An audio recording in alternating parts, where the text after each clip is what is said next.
cana-de-açúcar é uma das principais culturas da economia brasileira. Além de produzir etanol, biometano e gerar energia elétrica com bagaço, a cana mantém o Brasil na posição de maior produtor e exportador de açúcar.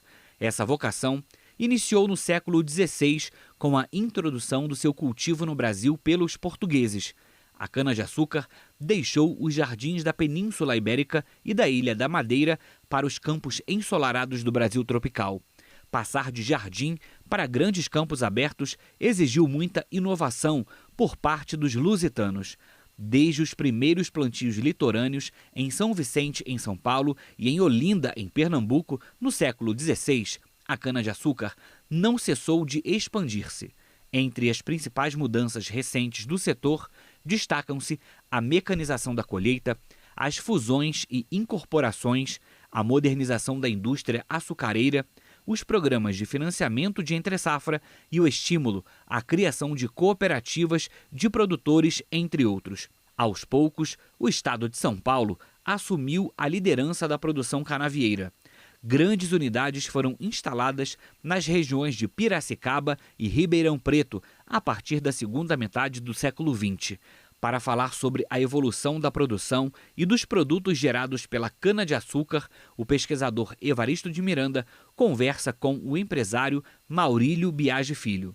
Conhecido por sua atuação no setor sucroenergético por décadas, ele foi um dos grandes incentivadores do programa Proálcool.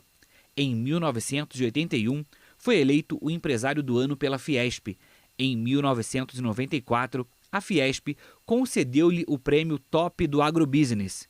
Em 2003, a Brazilian American Chamber of Commerce outorgou ao empresário o prêmio de personalidade do ano, entregue em Nova York. Biagi é membro do Conselho Superior do Agronegócio, o COSAG, da Fiesp, entre outros. Olá, bem-vindos ao Brasil Verde, um programa dedicado à sustentabilidade da agropecuária brasileira. E se existe uma atividade na agricultura que é sustentável, é justamente o plantio da cana-de-açúcar. E hoje nós temos a alegria de receber aqui no nosso programa o Maurílio Biagi, cuja vida está vinculada à história da cana. Hoje ele navega aí em outros patamares, com outras aventuras, mas tem muito a ensinar e a contar. Estamos aqui com ele, agradeço muito sua presença. Bem-vindo ao Brasil Verde, Maurílio. Evaristo, prazer enorme estar aqui no Brasil Verde, prazer enorme estar aqui com você, prazer enorme estar com a pessoa que pela primeira vez me ensinou que a cana capta CO2. Foi assim que eu soube, eu não vi nessa descrição inicial, essa talvez seja a coisa mais importante da cana, né? O quanto ela tira de gás carbônico da atmosfera, né? E isso, acho que tem uns 40 anos, é até ruim falar isso, mas tem uns 40 anos, uma vez me falaram isso, eu não sabia, você imagina, eu falei, mas quem falou isso? Aí foram procurar, Moacir Castro, teu amigo, na época, me mostrou um livro seu, já naquela época, mostrando o quanto por hectare a cana captava de CO2. Então, para mim, falar com você é um prazer enorme. O prazer é nosso, Maurílio, bondade sua. Maurílio, antes da gente entrar assim no assunto mesmo da cana-de-açúcar e na evolução toda desse setor e da sua história, você podia contar um pouco para nós, não é? A sua vida nesse ambiente aí. Você nasceu em cidade, nasceu em fazenda, como é que você foi se envolvendo? Quer dizer, a família Biagi são imigrantes italianos, né, que vieram para o Brasil. Dá para contar um pouquinho para o público aqui te conhecer um pouco a sua história? Olha, Evaristo, o meu nono, né, já que nós estamos nos 150 anos comemorando os 150 anos da imigração italiana, meu nono comprou tinha uma usina na década de 1920, né, com a usina Barbacena. E lá ele, depois de toda aquela passagem de todos os italianos que primeiro são colonos, ele foi colono em 3 fazendas diferentes, em 3 lugares diferentes, depois começou com molaria, foi prosperando, até que em 1920 ele tinha uma usina, e vendeu essa usina em 1929, na crise do café. Antes da crise do café, você imagina então o que aconteceu. E eu Sou filho do Maurílio Biagi, óbvio, né, que é meu pai, que é quem tem que fez as bases de toda a nossa trajetória, né? Meu avô começou, meu bisavô praticamente, né? Não meu avô, meu bisavô, depois meu bisavô, meu pai, eu sou quarta geração, e meu maior legado, que eu acho que é o importante, o tempo passa muito rápido aqui, meu maior legado foi ter tido uma infância no meio da pobreza, na época em que eu comecei que eu nasci, cresci, estudei, fui numa escolinha mista, primeiro, segundo, terceiro ano, uma professora só para ensinar português, matemática, geografia, aquela coisa toda que você sabe, e não tinha água encanada, não tinha instalação sanitária, não tinha nada disso. E assim é que eu comecei estudando e convivendo com aquelas pessoas, porque na época nós não tínhamos transporte, quer dizer, não havia possibilidade de trazer trabalhadores de fora. Então, todo o pessoal que trabalhava na usina e na agricultura, em todas as áreas da empresa, tinha que ter gado, tinha que ter tudo, porque você tinha que tirar leite, você tinha que matar, você tinha que ter açúcar, você tinha que ter armazém, você tinha que ter tudo aquilo. Então, nessa época, essa convivência com isso, jogar futebol todo dia no gramado da usina, com os meninos da usina e tal, e com os filhos dos funcionários, foi para mim um privilégio enorme, enorme, enorme. Aí eu acho que me forjei, aprendi a ser gente. Eu acho que esse eu acho que eu consegui aprender com esse pessoal as dificuldades, como é que as coisas são, como é que as coisas acontecem efetivamente. Então isso foi. E depois eu, obviamente, comecei a trabalhar muito cedo. Eu tive discussões muito sérias com meu pai, que eu queria trabalhar, ele queria que eu estudasse mais do que eu já tinha estudado, e depois então eu combinei com ele, continuei estudando à noite, trabalhando durante o dia. Então, começando cedo, eu aprendi muito, aprendi com ele, aprendi trabalhando, e foi uma trajetória muito rápida, né? Porque apesar de tantos anos, o tempo passa muito rápido. E fui aprendendo e fui executando, né? E deu certo. Meu pai morreu em 78. Quando ele morreu, eu e meu irmão, que é o Luiz Biagi, nós já tínhamos os negócios na mão, então continuamos e expandimos os negócios, e foi tudo muito bem, Evaristo. Pois é, nessa época já estava, então, você já tinha uma participação no programa do álcool, né? O álcool combustível foi nessa década de 70 que você teve uma participação nessa grande inovação, não foi? Eu comecei trabalhando nos anos 60 e quando foi em 1973, por aí mais ou menos, o Dr. Lamartine Navarro, que trabalhava na área de petróleo à época, né, ele procurou um grupo de empresários, né? Ele era muito amigo, ele tinha estudado junto, tinha sido contemporâneo do Cício Junqueira Franco, o Cício era sócio da Vale do Rosário, e então, através do Cício, através das amizades do Lamartine, ele foi encontrando as famílias Biagi, Junqueira, Ometo, Dedini, todas essas famílias, e ele foi mostrando um trabalho que ele tinha feito, que era fotossíntese como fonte energética, e depois de analisar isso, meu pai particularmente, ele ficou 2 anos, 1 ano e pouco, decidindo se ele ia entrar nisso, se não ia entrar, até que eu fiz uma pergunta para ele muito interessante, falei, meu pai, mas peraí, qual é a sua dúvida? Isso aí é bom para o Brasil ou não? Ele falou, não, é ótimo, para o Brasil isso é um espetáculo. Falei, então o senhor não tem que ter dúvida, o senhor tem que entrar. E foi aí que ele aderiu, foi interessante essa conversa que eu tive com ele. E aí foram levar isso ao presidente Geisel, à época. O presidente Geisel entendia muito de energia, né, era uma pessoa muito preparada, ele analisou, ele gostou muito da ideia, e logo em seguida, estou contando de uma forma simplística, né? Logo em seguida, ele aprovou um programa, que é o Programa Nacional do Álcool, Pro Álcool, né? À época, foi em 75, que foi aprovado o programa, né? Foi promulgado o programa, e de todos os programas dos governos brasileiros, né, esse programa é o único programa que foi um sucesso total, e é até hoje, né, Varisto, o maior programa de energia renovável do mundo, ainda é o maior energia renovável, até porque esse é um assunto tem uma certa complexidade, não o Programa Nacional do Álcool. O álcool nada mais é do que uma cachaça de smoking, né? Não tem muito segredo, já se produzia na época. Nós já tínhamos destilaria há muitos anos quando foi feito para o álcool, apenas então começaram. O pessoal de fora do setor, o grande mérito do Proálcool foi trazer de players, né? Principalmente o pessoal da área de pecuária, nós começamos a mostrar quanto que ele ganhava por hectare com gado, quanto que ele ganharia com cana. Isso foi um trabalho muito interessante que foi feito por um grupo de brasileiros extraordinários, que foi de cidade por cidade, fazer reuniões nos cinemas e mostrar para os agricultores da época, pecuaristas da época, como é que isso poderia ser, o que seria isso e tal.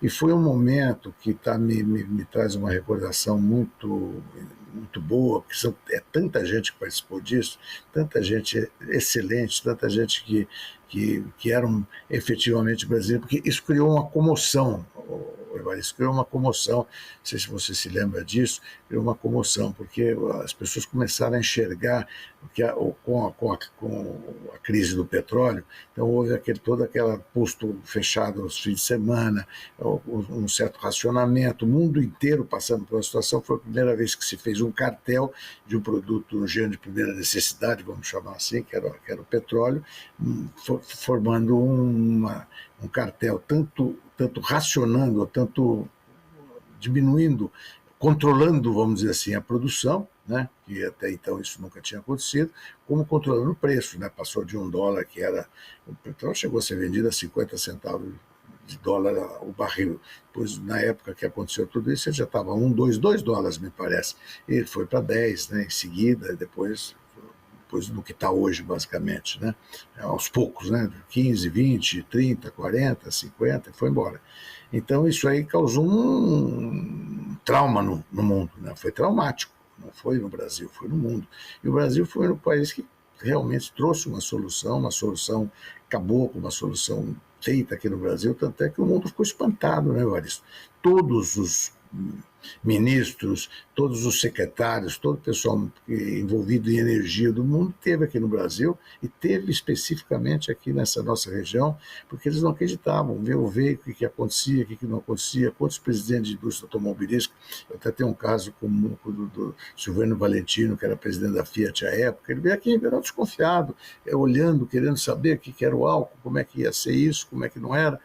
E nós acabamos, assim, nós tivemos uma empatia grande, ele veio para almoçar em casa, começamos a conversar, etc. Quando ele sentiu confiança, ele me confidenciou que a Fiat ia lançar os primeiros 147 Fiat 147 a etanol, né? Fechei na minha casa sozinho, fechei um negócio com ele de 50 Fiats naquela época, porque aí ele falou, mas não posso te vender. Eu falei, como o senhor não pode vender? O senhor é presidente da companhia? Ele falou, não, eu não posso, eu não sei qual é o preço ainda, né, do carro. Eu falei, mas o senhor não tem importância nenhuma, eu tenho total confiança, eu sei que o senhor vai ser super criterioso, e fechamos, assim que fechamos, sem preço em aberto. Depois ele fez o preço, depois eu vi que ele tinha feito um preço até muita gentileza, né? E assim, Evaristo, as coisas foram acontecendo, uma atrás da outra, e as melhorias. Naquela época, meu irmão que trabalhava na Zanini saiu pelo mundo, aí meu irmão e toda uma equipe de diretores, e gerentes e presidentes que a companhia tinha, foram pelo mundo inteiro, trouxeram mais de 40 tecnologias diferentes, das quais a maioria delas está por aí, né? Ou seja, fizemos joint ventures para trazer novas tecnologias, porque o pessoal tinha fundado a Zanini lá atrás, e a Zanini tinha 0 de market share, e a Dedinho tinha 100% de market share, né? Depois, lá na frente, eu, quando fui para a Zanini, promovi a fusão das duas companhias e tal. Mas é incrível, Evaristo, a gente tem conversa aqui, eu estou me contendo aqui, porque eu estou até misturando as coisas, porque é muita coisa que tem para comentar. Mas, Maurílio, vou deixar para você perguntar, mais fácil para mim. Não, eu acho que essa história foi extraordinária, muita gente desconhece isso.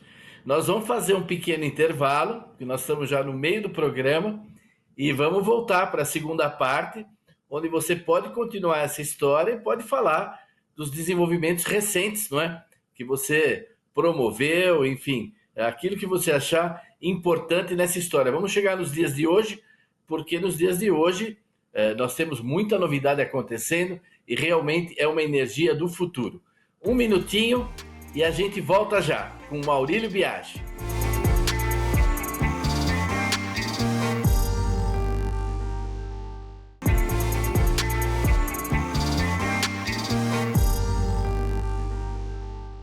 Olá, estamos de volta com o Brasil Verde conversando com Maurílio Biagi. Ele contou na primeira parte do programa toda a aventura dele com a cana-de-açúcar, a expansão, não é, do programa do álcool combustível, do etanol, o quanto eles incorporaram de inovação, de tecnologia, as parcerias, empresas que se juntaram, que cresceram, toda essa expansão da cana na área da pecuária, porque a área que havia na época não bastava, tinha que produzir muito mais cana, né?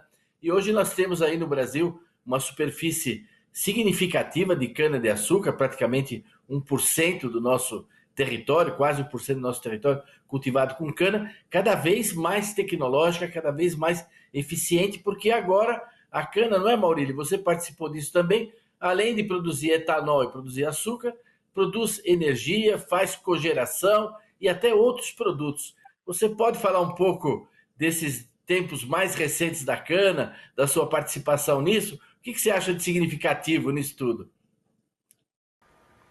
Evaristo, a cana é uma planta excepcional, você conhece muito melhor do que eu, mas o etanol é uma energia do passado, né? É uma energia do presente e, sem dúvida nenhuma, uma energia do futuro. Né? E você pediu para falar um pouco de futuro, né? Falar de futuro é mais difícil, né?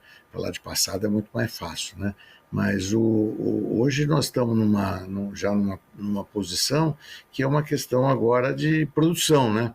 Nós faz muito tempo que estamos aí patinando nessas 600 e poucos milhões de toneladas de cana, né? E agora com essa demanda, existe toda uma hipocrisia nessas questões todas de combustível renovável, essa coisa toda, porque essa é uma questão no mundo, é uma questão econômica. Né? Combustível está aí, não é o etanol, é um conjunto de soluções, né?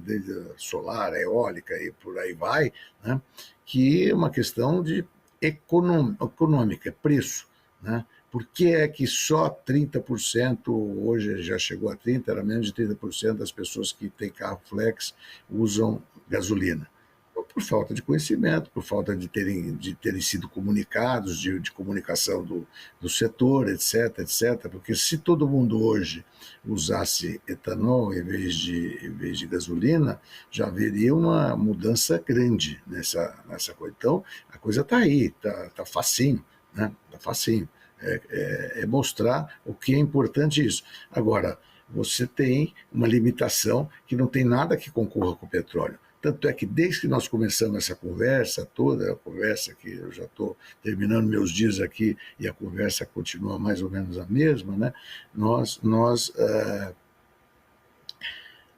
já teríamos feito um progresso muito maior do que o que nós fizemos, porque quando a gasolina, o álcool só serve quando ele é mais barato que a gasolina, né? quando ele tem um valor, e não é mais o valor de 70%, não é essa mais a equivalência já é muito, já subiu a régua, né? E a régua continua lá nos 70% ainda, né? E tem alguns fatos que eu poderia contar aqui para você, que você vai ficar estarrecido, mas não sei se é o caso. Pode contar, sim. Nós queremos ficar estarrecidos e surpreendidos. Não, por exemplo, é uma coisa que é incrível isso. É uma pergunta que eu faço para você. Eu sou entrevistado, mas posso perguntar também.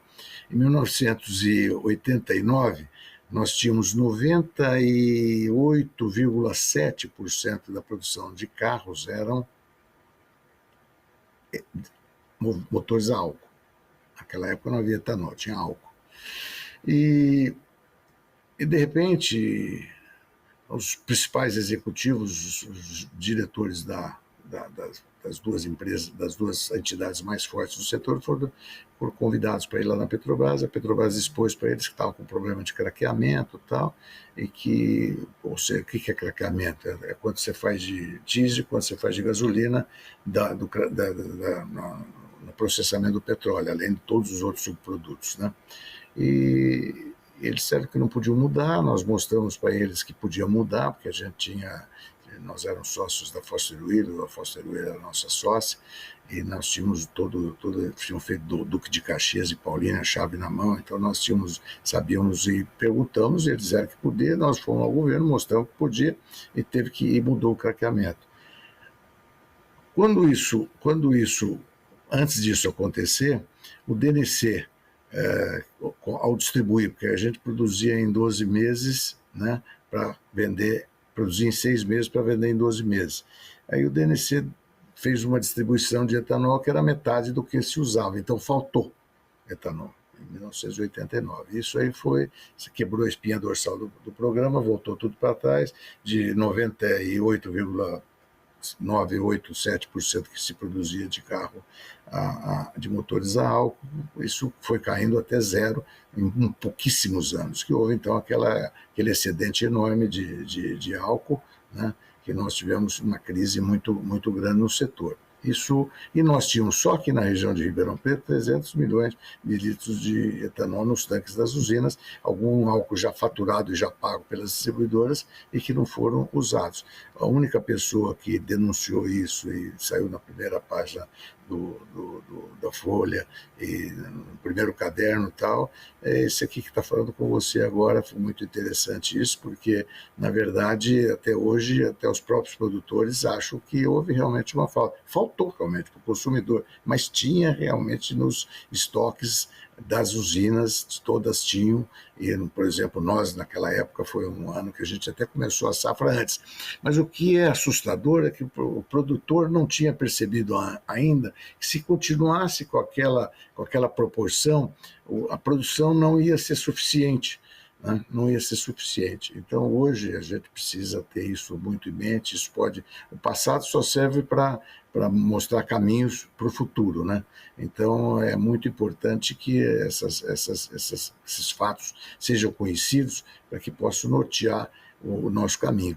E hoje, como eu vinha falando para você, a economia circular, as usinas estão todas hoje com a produção de gás, etc. Quem não estiver ainda produzindo gás nas usinas tem que começar imediatamente, tem que fechar o circuito, né?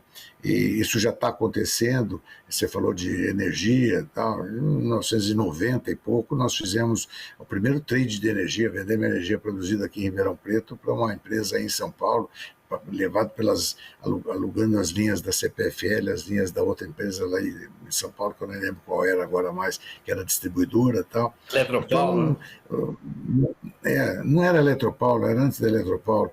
E aí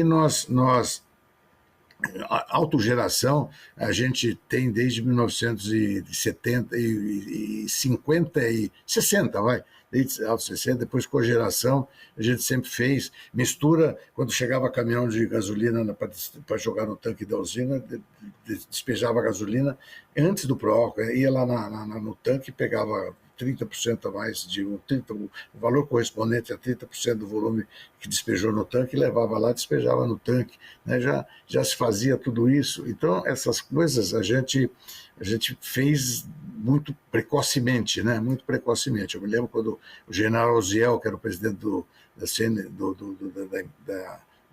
DNC, foi lá na Santa Elisa fazer uma visita, eu levei ele, eu mostrei uma bomba clandestina de etanol para ele. Ele virou para mim e falou: pô, se todo mundo fizesse isso, ia mais rápido, né? Então,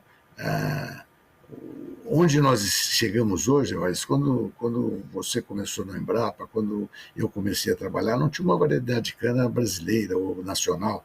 Hoje não tem uma estrangeira, né?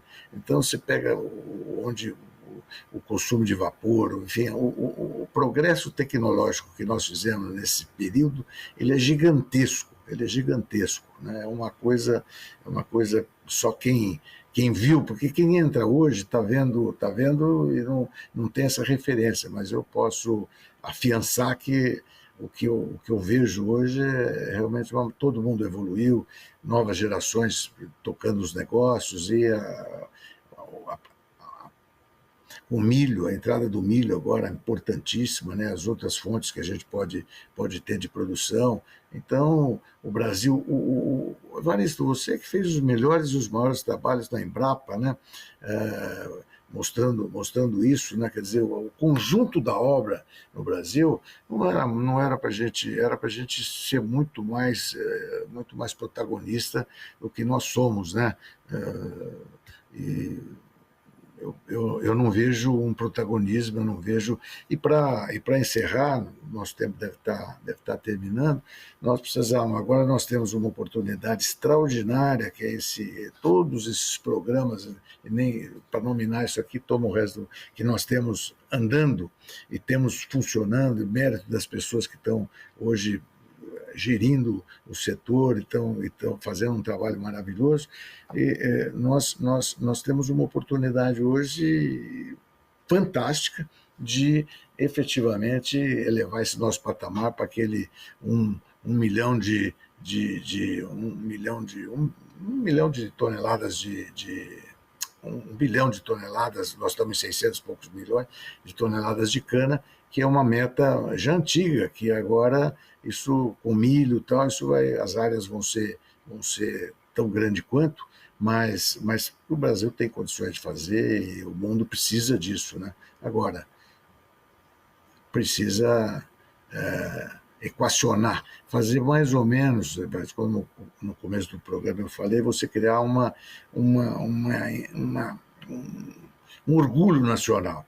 Você precisa agora pacificar o país, você precisa falar uma linguagem só, convergir governo, iniciativa privada, todo mundo para um caminho único. É o momento do governo federal fazer como foi feito lá atrás, né, e trazer realmente uma segurança e uma confiança para que a gente possa realmente, não a gente, eu estou me incluindo à toa, você está entendendo? Mas que as pessoas que estão no comando hoje possam realmente realizar e concluir esse trabalho maravilhoso que foi começado lá atrás por um grupo de pioneiros e que fizeram esse é o único país do mundo que tem essa condição que o Brasil tem, é a esperança que eu tenho de ver realizado